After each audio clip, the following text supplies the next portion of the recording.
Magandang umaga sa lahat po ng na nanonood ngayon at sumusubaybay sa programa ninyo. Nandito tayo ngayon sa Gimba kung saan sumama po tayo dito sa ating mga kababayan na magsasaka. At napakinggan ho natin kanina yung kanilang hinaing na binabarat sila, nagmumura na ho yung presyo ng palay. At yung iba sa kanila, dahil nga sa pagkalugi na yan, ako nakikisimpatsya sa kanilang kalagayan ngayon. At yun din yung nabanggit ko kanina na sana kung tayo nga pala rin magkakaroon sila ng boses.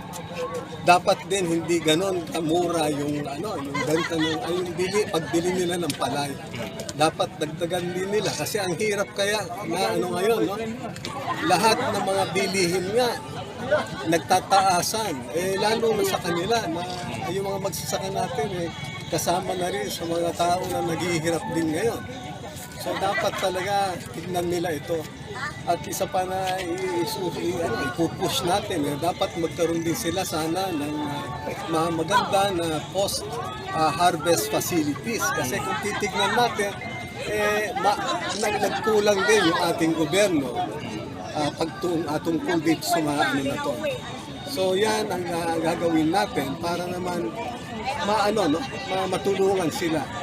At isa pa, hahabulin natin lahat ng mga smugglers na yan, mga hoarder. At yan din ang dahilan din na pagka kanilang hinord, tinago yung mga bigas na yan, kahit anong agricultural products, di ho ba pinapataas lang nila yung presyo. So yan ang natin, na tututukan natin. Kasi sabi ko nga, pinapakilala tayo na si Ariel Querubin, ang ating buhay na bayani. Ang sinasabi ko palagi, ang totoong bayani kayo.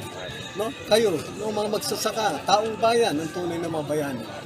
At yung Ariel Querubin, dahil nasubukan na namatay, ilang ulit muntik mamatay, no? Para sa kanyang pakikipaglaban, paniniwala na naninindigan siya sa kanyang prinsipyo, lumaban siya sa korupsyon at lumaban din siya sa kanyang paniniwala na dapat maituwid, maayos ang pamamahala ng gobyerno.